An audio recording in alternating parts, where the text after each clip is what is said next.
Tonight, you're not just here to fall asleep, you're here to remember what the world has seen and then quietly buried. We've been told aliens are science fiction, that crop circles are hoaxes, that strange lights in the sky are just weather balloons. But what if not all of that is true?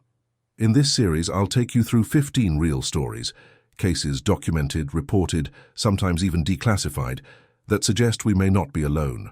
Not every answer will be given, not every witness survived. But the patterns are there, hiding in plain sight. You'll travel from a quiet town in Brazil to secret bases in the US, ancient carvings in Egypt, and even a message NASA might have already received, and each time you'll go to bed wondering, what else has the world seen and that no one ever told you about? Hey, tonight you won't just fall asleep. You're going to travel back to January 20th, 1996, to a small town in Brazil called Varginha. At first glance, it was just another quiet Saturday, but what happened that day has since been called Brazil's Roswell. And no, this isn't fiction. According to multiple eyewitnesses, including military personnel, firefighters, and even local teens, something crashed in the hills outside the town. People reported seeing a strange creature, about 4 feet tall, brownish skin, a large head, and glowing red eyes. It looked weak, injured, and scared. 3 girls claimed they saw it crouched against a wall, making a soft humming noise. The military arrived within hours, and just like that, it vanished. The Brazilian government has denied everything, but hospital workers said soldiers brought in something that night, and one officer, Marco Chirese, who was part of the operation, died mysteriously just weeks later. Cause of death? Never confirmed. Historians still argue whether it was a secret military test or an actual encounter. But one thing is clear, too many people saw the same thing, and too many were told to stay silent. Are you still awake? Tonight, we take a slow descent, not from the stars, but into the deep layers beneath Earth's surface. You're sitting in the stillness of your room, but your mind is about to enter a place where security clearance ends and rumors begin. A lonely desert in New Mexico, a government facility that officially doesn't exist, and whisperings of an underground war between humans and something not entirely human. You may think this sounds like fiction, but over the decades, dozens of former contractors, scientists, and even local law enforcement have spoken, cautiously, sometimes fearfully, about what lies beneath the Archuleta Mesa near the town of Dulce. And tonight you're not just hearing about it, you're descending into it. You won't need your eyes, just your curiosity. Breathe slow. You're going underground. Tonight, we take a slow descent, not from the stars, but into the deep layers beneath Earth's surface. You're sitting in the stillness of your room, but your mind is about to enter a place where security clearance ends and rumors begin. A lonely desert in New Mexico, a government facility that officially doesn't exist, and whisperings of an underground war between humans and something not entirely human. You may think this sounds like fiction, but over the decades, dozens of former contractors, scientists, and even local law enforcement have spoken, cautiously, sometimes fearfully, about what lies beneath the Archuleta Mesa near the town of Dulce. And tonight you're not just hearing about it, you're descending into it. You won't need your eyes, just your curiosity. Breathe slow. You're going underground. The town of Dulce, New Mexico has fewer than 3,000 residents. At first glance, it's just a quiet town, tucked beneath the Archuleta Mesa, surrounded by dust and silence. But ask the locals, and some might lean in and say, "You didn't hear it from me." But strange lights late at night, they come from the mesa. In the 1970s, a man named Paul Benowitz, an engineer working near Kirtland Air Force Base, started intercepting strange signals. He believed they were coming from an underground base near Dulce. He sent his findings to the government, and then, according to his family, he began to change. He became paranoid, scared. Some say he was silenced, others say he got too close to something real. They spoke of Level 6, a place where human subjects were kept in glass tubes. Some were said to still be alive, others only partially human. Costello described cries echoing down the halls and a feeling like you were being watched from inside your skull. And then there was the incident. Sometime in the late 70s, a violent confrontation broke out. Costello and others claim there was a firefight between security forces and alien beings. The humans used advanced weapons, but they weren't prepared. Dozens died. Some bodies were never recovered. Locals say that afterward, helicopters flew in nightly for weeks. No one could approach the mesa, not even forest rangers. And today, the area remains off-limits. But occasionally, a lone hiker comes back speaking of a hum under the ground and lights that blink red in total silence. Historians still debate whether any of this truly happened. No documents have been officially released, but if it was all a myth, why do some former employees still go silent when asked? Why do FOIA requests come back half-redacted? Why does the town of Dulce still shiver, even in the heat of the desert? You don't need to believe, just listen, because maybe, just maybe, what's buried beneath us is not history. It's a secret, still alive. We'll continue with the next episode, The Pilot Who Never Came Back from the Cloud. It was just past 6 p.m. on a quiet Saturday, October 21st, 1978, when 20-year-old Frederick Valentich took off from Moorabbin Airport in Melbourne, Australia. He was piloting a rented Cessna 182L, a single-engine light aircraft, on what he reported as a training flight to King Island. There was nothing unusual about that flight, at least at first. The weather was calm, the sky a soft velvet blue with wisps of cloud glowing in the fading light. Frederick, described by his instructors as enthusiastic but inexperienced, was considered a serious aviation student. He dreamed of joining the Royal Australian Air Force one day. But just 45 minutes into his flight over the Bass Strait, an unpredictable stretch of water known for its strange winds and even stranger stories, Frederick radioed Melbourne Air Traffic Control. And what, he said, would echo through the decades that followed. "Melbourne, this is Delta Sierra Juliet. Is there any known traffic below 5,000 feet? The controller responded, "No known traffic." Frederick sounded calm but curious. He reported a strange aircraft, long, metallic, moving fast, faster than any known civilian plane. Then he added something peculiar. "It's hovering, and it's not an aircraft." Over the next 6 minutes, the recording continued. Frederick's voice became more strained. He described green lights.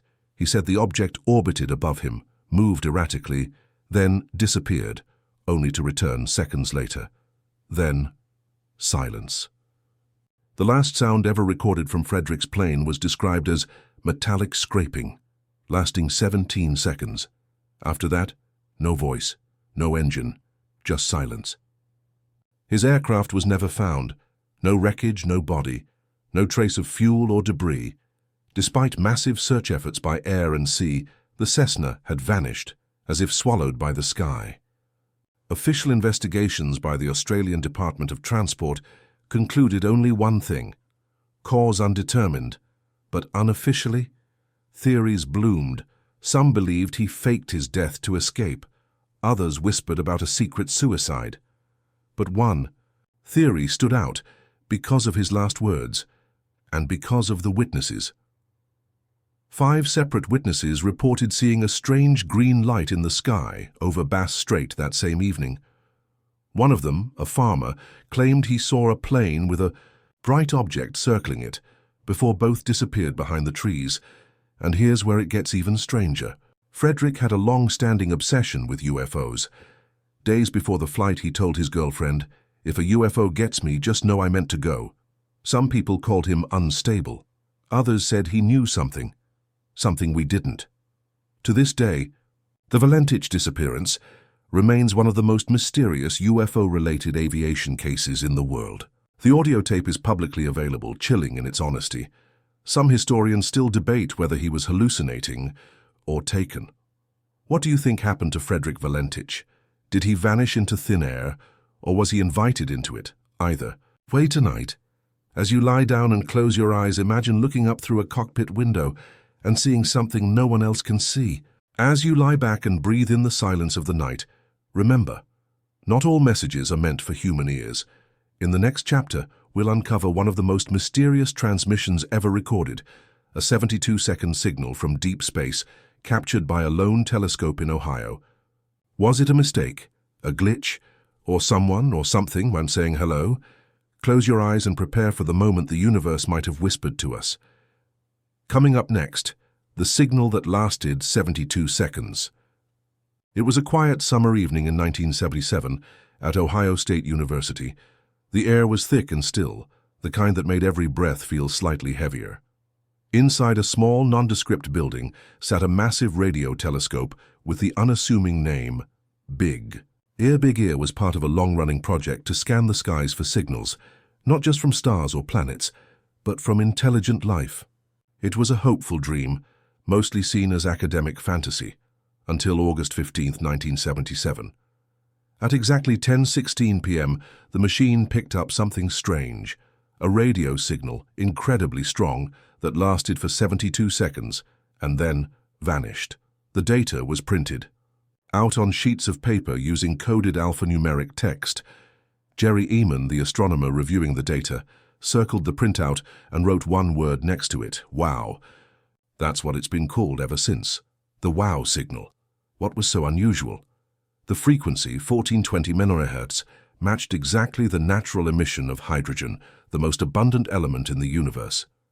Many believed that any alien civilization would use it as a universal language. The signal didn't repeat. Despite numerous attempts over the years, scientists never heard it again. And yet, it had all the hallmarks of an intelligent source. It wasn't a pulsar, a satellite, or earthly interference. People in the small town of Delaware, Ohio, where Big Ear was stationed, began whispering. What had they captured that night? Was it a misreading or a message? Some even claimed their pets behaved strangely that night. Dogs barked toward the sky. Radios buzzed. A few said they saw flashes in the stars, small flickers that weren't there before. The wow signal became legend. Scientists still debate it today. Was it a one-time cosmic anomaly, or a whisper from a distant intelligence? Some say it was the first time we were truly heard. Others say it was a test, to see if we'd notice, and maybe, just maybe, they're still waiting for us to reply. Last time we listened to the stars whisper, through a signal that lasted only 72 seconds, and just when we thought the unknown would stay in the sky, something, or someone, came down to Earth. September 16, 1994. A quiet morning at the aerial school in Rua, Zimbabwe. It was Friday. The air was crisp. Children were running in the schoolyard during recess. Nothing unusual. Until it happened. The children, ages 6 to 12, suddenly stopped. They stared toward the trees behind the playground, and they saw something, a silver object, silent, hovering. And then small figures stepped out, not humans, not animals. They were short, around 1 meter tall, with large heads, huge black eyes, and impossibly thin bodies. The children didn't scream. They were frozen, not out of fear, but something else. Later they said the beings communicated without mouths. They heard thoughts, words in their heads. One girl, aged 11, recalled, "They told us that the Earth was getting sick, that we were hurting the planet." Another boy said, "They told me that we must be careful with technology." And then, just like that, the figures vanished. The ship rose into the air and was gone. When teachers returned, they found dozens of children shaken, some crying. But what shocked them the most? Every child described the same thing. Investigators were called in. Child psychologists interviewed the students separately. None changed their story. And then came the drawings. 62 different drawings, but all showed the same figure. A small grey being with a large head and dark oval eyes. Identical parents were divided. Some believed, others denied. But none could explain how dozens of kids invented the same story, with details they had no way of sharing. Some say children are innocent, and also the most open. Maybe, just maybe, that morning they were chosen. To this day, the aerial school encounter remains one of the most credible UFO sightings in history. It wasn't about lights in the sky. It was about a message and children who listened. Historians still debate. Was it mass hysteria or shared truth? But one thing is clear. Whatever visited them came with a warning. Last episode, we stood among 62 children in Zimbabwe who saw something no one could explain. But tonight we turn the clock back to 1957, to a quiet fishing town in Brazil, where a single fragment of metal defied everything we know about the laws of physics. Next story, the metal fragment buried under Grandpa's barn. I was 9 when I first saw it. Grandpa called it the fish that never swam, a joke he'd mutter every time he opened that old wooden box under the floorboards. He never explained what it really was, just said it was from the sky. Ubatuba, Brazil. September 1957. On a quiet September morning in 1957, residents of the coastal town of Ubatuba witnessed something strange. A glowing object, described as brighter than the sun, streaked across the sky and exploded over the bay. Fishermen later found strange fragments on their boats in the beach, pieces of metal, silver and light, but oddly heavy in the hand. It looked like magnesium, one local said, but it didn't burn, didn't melt, couldn't be scratched. A Brazilian journalist named Ibrahim Sued obtained several fragments and sent them to laboratories for analysis. The results shocked the scientists. It was pure magnesium, the lab concluded. 99.999% purity, with no traces of known industrial processing. Even stranger, the isotopic ratio didn't match anything naturally found on Earth. Some isotopes just shouldn't be there. Years later, my grandfather told me he was there the day it exploded. He was 17. He said a friend had picked up a piece and nearly burned his hand, not because it was hot, but because it hummed like it was alive. They buried it under the barn when strange men came asking questions. Several eyewitnesses in Ubatuba claimed government officials showed up days later, but they weren't speaking Portuguese. Some say they spoke declassified documents suggest the US analyzed non-terrestrial magnesium. But the exact results? Still redacted. Glish. Others said it was nothing I ever heard before. They took most of the fragments. The rest vanished. One sample reportedly reached the US Air Force through anonymous mail. It was tested at Battelle Memorial Institute and never seen again. Declassified documents suggest the US analyzed non-terrestrial magnesium, but the exact results?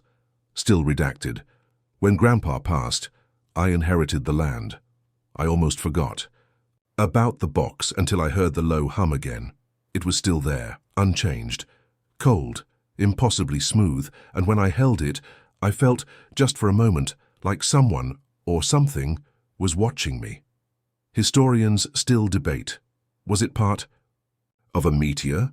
A secret military test or something? From somewhere else? No official explanation has ever been confirmed, and the magnesium fragment?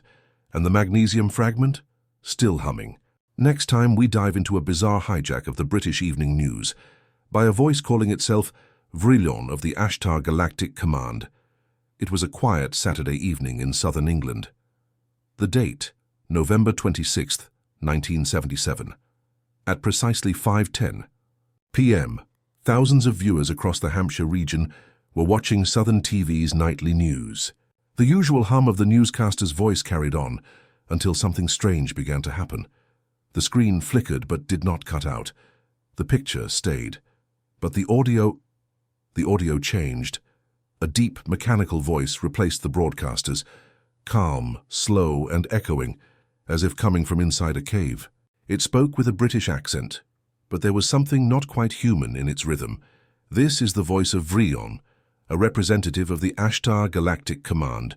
Most people thought it was a prank, others already uneasy about the cold. War and UFO sightings weren't so sure. The voice spoke for nearly 6 minutes, delivering a warning to the people of Earth, a message of peace, but also of urgency. It told humanity to give up weapons of war, to reject false leaders, to live in harmony or face consequences. And then, just as suddenly as it began, the normal broadcast resumed. The newsreader, oblivious to the interruption, carried on as if nothing had happened. In the days that followed, Southern TV claimed that someone had illegally overridden their audio signal. But the technical explanation never quite satisfied everyone. This wasn't a local radio frequency. It was a VHF television signal broadcast from the Hannington transmitter, a massive 1,000-watt station. To intercept it would require not only sophisticated equipment, but precise timing, line-of-sight access to the tower, and a knowledge of broadcast protocol. In 1977, that sort of gear wasn't exactly available at your local electronics store. The Independent Broadcasting Authority, IBA, investigated the incident. They blamed a hoaxer using a nearby signal to overpower the original audio. But no culprit was ever found, no one came forward, no further messages were sent, and the name Vrillon, it appeared nowhere before this transmission. It was not associated with any known UFO contactee groups at the time. Today it remains tied only to this single strange event. The message itself was oddly specific. It wasn't threatening. It didn't mention aliens directly. Instead, it spoke of Earth's entry into the new age of Aquarius. It warned of the dangers your leaders pose to your world. It promised that we have been watching you for many years. To believers, it sounded like a call to enlightenment. To skeptics, it was still just a stunt, but even skeptics had to admit, someone managed to do something nearly impossible. Take over a television station's audio, hold it for 6 minutes, and vanish without a trace. Was it a bored genius in a garage, a government psyop, or, as some late-night listeners still whisper, a real extraterrestrial transmission? Some claim to have recorded the event, though few tapes have survived. You can still find low-quality audio online today, with the mechanical voice echoing eerily through static. I repeat, Vrillon said, we are here to help you, but your time on Earth is short if you do not change your ways. Sleep researchers say that certain frequencies in voices, low, slow, monotone, have a hypnotic effect. The Vrillon voice had all three. If it was a hoax, it was a strangely soothing one. Historians still debate what exactly happened that night in 1977. No suspect was ever named. No similar event occurred again, at least not publicly. But for one November evening, the news was paused, the world was quiet, and something or someone took control.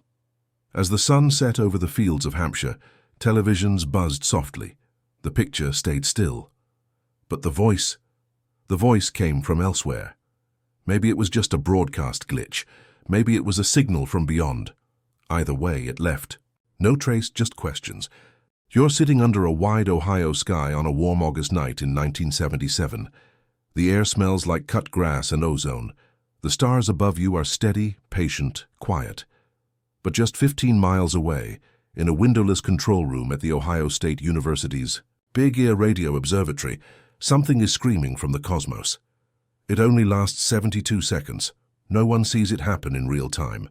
The signal is caught by a massive, clunky, paper-fed computer system attached to a radio telescope, one that's been scanning the sky day after day, mostly catching static, background hum, and the occasional satellite blip. But this signal isn't like the others. It's strong, it's precise, and it comes from a part of space that, as far as we know, has no nearby planets or stars. The man who discovers it is Jerry R. Amon, a volunteer with the SETI, Search for Extraterrestrial Intelligence, project. 2 days after the signal is recorded, Amon is going through the printed readouts, pages and pages of numbers and letters. Most lines are boring, uneventful. Then, suddenly, he circles a string of characters, EQUJ5, and beside it, in red pen, he writes one word in the margin. Wow, the name sticks. So what exactly was the WOW signal? It was a narrowband radio signal, at a frequency of 1420 megahertz, the exact frequency emitted by hydrogen, the most abundant element in the universe. Why is that important? Because SETI had long theorized that any intelligent civilization trying to communicate would logically choose this universal frequency, a sort of galactic dial tone. The signal came from the direction of the Sagittarius constellation. It didn't repeat. It didn't drift. It just appeared like a ghost, and then it was gone. People started asking questions. Was it a satellite, a military signal, a glitch? NASA denied any involvement. No missions or spacecraft were transmitting at that frequency. The US Air Force, when contacted, had no explanation. It didn't match any known Earth-based source. To this day, The wow signal remains one of the strongest candidates for a signal from an intelligent extraterrestrial source. But here's the frustrating part. We've never heard it again. Astronomers still debate what caused it. Some say it might have been a reflection of a secret satellite. Others argue it could have been a comet passing through the telescope's path, though no known comet lined up with the signal at the time. The signal was never picked up by any other observatory. SETI has pointed dozens of telescopes back to the same spot in space again and again. Nothing, just silence. But the wow signal changed something. It made headlines, it made people curious, and quietly, it shifted how science thought about the question, are we alone? For a moment, just over a minute, we might not have been. And while some insisted it was just noise, others couldn't shake the feeling that something, or someone, was trying to say hello. Imagine this. You're lying in bed, half asleep. The hum of the fan matches the background buzz of space, and out there, through the blackness, a signal cuts through. A whisper, a pulse, a code, not words. Not music, just intention. It reaches our planet, lands in a narrow strip of Midwest farmland, spits out of a printer in a concrete room, and for 72 seconds the universe feels closer. The original paper with the wow circle is still kept by Jerry Amon. He says he doesn't believe aliens sent the signal, but he also admits, no one has ever explained it, and until they do, it stays interesting.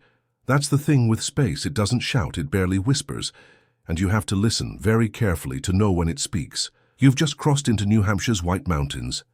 The road is winding, the trees are tall and quiet. It's the fall of 1961, and the night feels heavier than usual. You're not alone. Barney and Betty Hill are in their car, driving home from a trip to Canada. They're tired. Betty's watching the sky, hoping to catch a glimpse of something, anything that breaks the monotony of the drive. That's when she sees it. A light. It's following them. At first, they brush it off as a plane or a star, but it moves strangely, zigzagging, hovering, and dipping closer. They stop the car. Barney grabs binoculars. What he sees isn't normal. It's disc-shaped, silent, and it's watching them. He can even make out figures through the windows, tall, thin beings standing still. Observing. Barney panics. They jump back into the car and drive, fast, but then everything goes blank. When the couple finally makes it home, it's dawn. They're hours late. Their clothes are strangely torn. Their watches have stopped working. Betty's dress is stained with a pink powder. Neither can remember what happened for nearly 2 full hours. It's not until months later, through hypnosis therapy, that the missing time comes back. And what they describe is one of the most detailed and influential alien abduction accounts in American history. They say they were taken aboard a spacecraft. The beings weren't human. Their skin was gray, their heads large, eyes slanted, mouths small, barely functional. But they could communicate clearly, not with speech, not with sound, but with thought. Barney recalls the voice inside his mind, explaining what was happening, instructing him to remain calm. No one moved their lips, no one made a sound, and yet every message was clear. Betty remembers being shown a star map by one of the beings. He called himself the leader. He even let her ask questions. This wasn't a dream, this wasn't fantasy. They were both under hypnosis, separately, describing the same experience, with matching detail. Their story becomes national news. The first major alien abduction case in America. Books are written. Debates explode. Are they telling the truth? Or did they somehow share a hallucination? Psychologists are divided.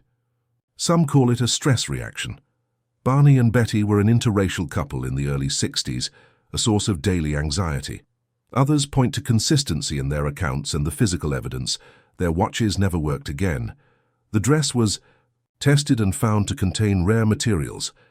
Their dog acted strange for days, and still others ask, how would they have known to describe greys, the now typical alien image, before that was even a public concept? Barney said he didn't even follow science fiction, and yet his description matched the archetype we'd all come to recognize. But here's where things turn quietly eerie. The detail that stuck with most people wasn't the ship or the beings. It was the way they communicated. No mouths, no sound. Just thought telepathy, a form of communication often mentioned in later abduction cases. A silent, direct line, emotionless, efficient, exact. To some, it suggested an intelligence far beyond ours, one that didn't rely on sound waves or language barriers, one that thought in beams. Historians of modern UFO culture mark the Hills' account as a turning point. Before them, most UFO sightings were lights in the sky. But after 1961, the narrative changed. Now we had stories of contact, of memory gaps, of medical procedures, of beings that observed and experimented, not violently, but clinically. Even Betty's star map became a point of intrigue.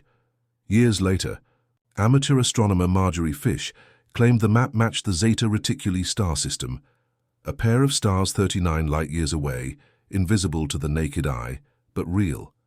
Skeptics remained, of course. They argued hypnosis was unreliable, that dreams could influence memories, but no one ever proved the Hills were lying, and they never sought fame. Barney especially never wanted attention. He suffered emotionally from the ordeal and died just a few years later. Betty, however, spent her life telling their story, calmly, firmly, without embellishment. Imagine lying in bed at night, all the lights off, the window open just a crack, and something, not a noise, not a word, but a feeling drifts through your thoughts. A presence, a message. That's what Barney described. The voice that never moved a mouth, that filled his mind like a whisper from somewhere impossible.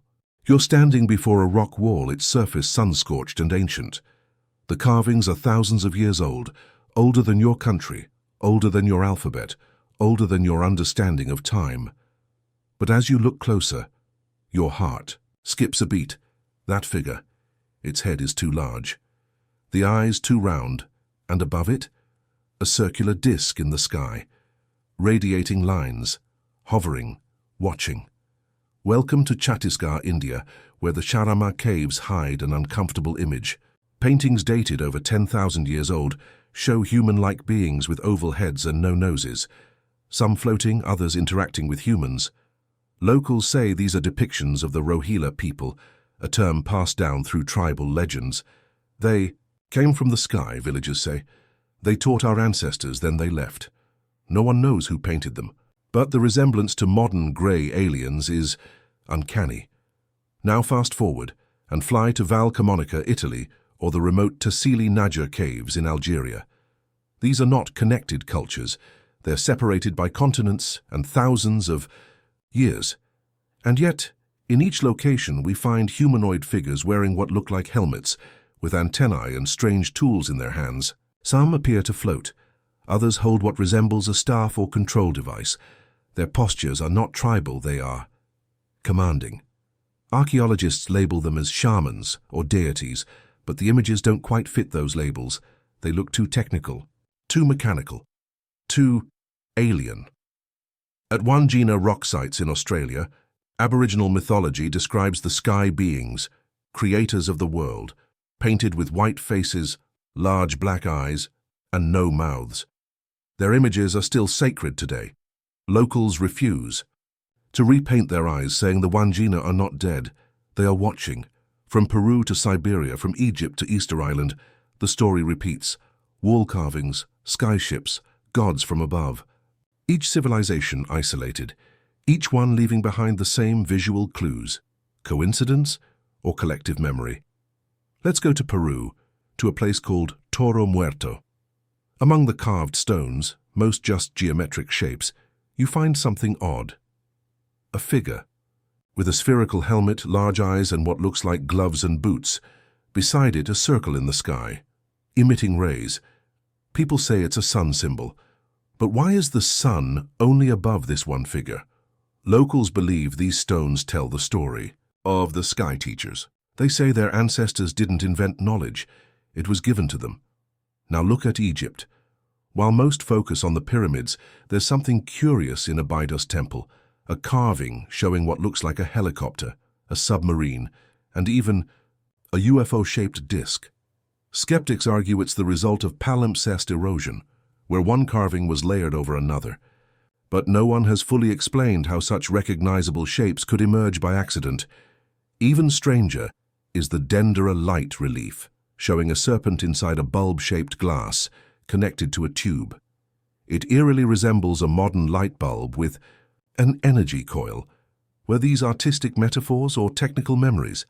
Researchers and theorists like Erich von Däniken popularized the idea of ancient astronauts, visitors from other worlds who may have interacted with early civilizations. Mainstream. Academia rejected it, but when you gather all the fragments, the rock art, the sacred myths, the repeating sky god stories, the advanced knowledge in calendars and astronomy, you begin to wonder, is it really all imagination? Villages in India still hold rituals to honor the sky beings. In Peru, the Quechua speak of those who arrived from the stars. In Australia, elders still warn, don't disturb the Wangina, they are not of this earth. Everywhere you go, people remember something, not with science, but with story. A memory passed down in pigment and stone. So next time you visit a museum or see a rock carving in a remote region, look closer. Not every line is a decoration, not every figure is a god, and not every circle in the sky is the sun. Maybe, just maybe, they were trying to warn us or prepare us or remind us we are not alone. It began like any other logging day. The air in Apache Sitgreaves National Forest, Arizona, smelled of pine and gasoline. Travis Walton and his 6 co-workers had just finished clearing brush when the sun dipped beneath the trees. The sky turned, the kind of orange that warned of a storm. But it wasn't thunder they saw, it was a light, blue, electric, unnatural, hovering in the distance. They drove closer. Then they saw it.